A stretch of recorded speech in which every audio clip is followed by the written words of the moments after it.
Hello and welcome back. I am Reverend Dr. Lori Williams. I'm in the garden today to harvest a few of things that are ready, and I decided it would be perfect time to do a video on grounding, specifically on grounding.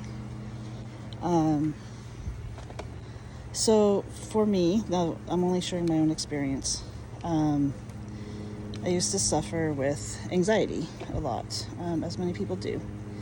And I chose very early on to not go on any kind of like anti-anxiety medication. And now obviously I understand that choice isn't for everyone, and this video is not about making a choice for everyone.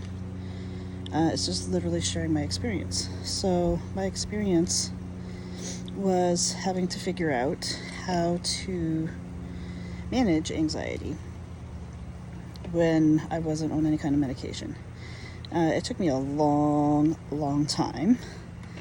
But ultimately what I did was I came across something, I think it was on a YouTube video, about grounding, about making sure that you are grounded and, working with like chakra energy, stuff like that. I quickly realized that my root chakra was blocked. It was completely blocked, closed down. And that essentially is what allows us to stay grounded, or helps us to stay grounded, I should say. So I started to look into different ways to ground myself. And ironically, meditation is definitely one of them. That's why meditation is helpful. Being in the present moment is very helpful. For me, gardening, getting my hands literally in the soil, and gardening became a means of grounding for me. As I'm actually out in the garden today, I'm in my bare feet. Being barefoot on the grass is very, you can look it up and find the research, like the science behind grounding, and grounding meaning you're bare feet on the actual ground, no shoes, no socks, nothing.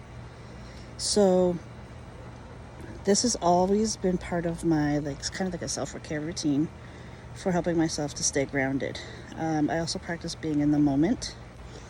I live in Canada, so we obviously experience snow and harsh winters, and with that, you can't always be outside in your bare feet.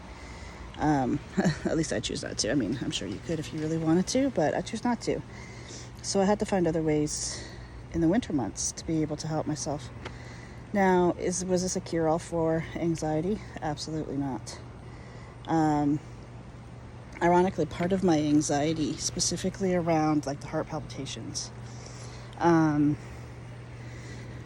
learned that it was actually part of my gifts. When a spirit is around me, I get heart palpitations. And it actually took me a while of having the ability to talk to the dead to realize, that's not actually anxiety. That's actually part of the gift, and using it as the gift. Another part of me healing anxiety was starting to release some toxic relationships in my life. Trying to, work on fixing the relationship I had with myself. This did mean that I lost family, friends of many, many years. And honestly, looking back, I don't regret any of it. I see why, and the how and the why of it all, and why it needed to happen. And none of it was done out of hate. None of it was done out of any kind of malice. It was a realization that the relationship had to be over. And an honoring of that, a respect of that. I still, even years later,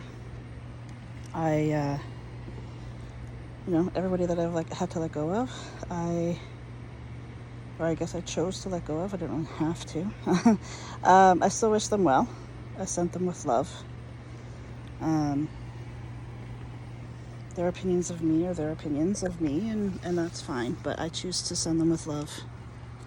I also stopped caring what other people think.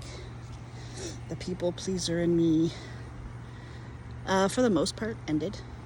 Now, don't get me wrong, I'm still actually working on that part of me as we speak, because it can creep back in.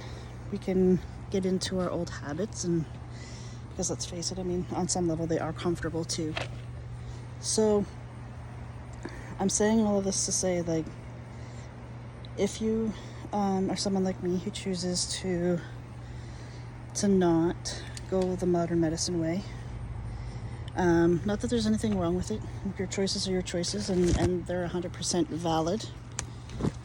But not everyone has the same choices, and that's actually why we all have free will and free choices, because we don't have to all make the same choices. And our free will and free choice allows us to do what's best for us. For me, this was definitely the best way. I forced myself to learn how to deal with anxiety rather than trying to mask any of my symptoms. That was really important for me. And learning more about why I have this anxiousness, like, where is it coming up? Because the truth of it all is, do you pay attention to when you get anxious? And this is something that I see a lot in my clients as well. A lot of people, myself included, will get anxious in groups. I call it social anxiety. Have you looked at the possibility that maybe you're an empath and you're taking on energy that doesn't belong to you? Obviously, anything I'm saying in this video is not meant to replace. It's not medical advice, and it's not meant to replace medical advice. Like I said before, it's just sharing my experience, and that was my experience. Is I wasn't anxious. I was taking on other people's energy that wasn't mine. So I learned to balance my energy. This is not something that's going to be a quick fix. This is something that you work on, you constantly work on. Even now, if I'm not aware of what makes me anxious and who I'm around that makes me anxious, if I'm around someone specific, let's say I'm around a family member and feeling a lot of anxiety, maybe there's a disconnect between me and that family member. Nothing wrong with me, nothing wrong with them, just maybe the relationship,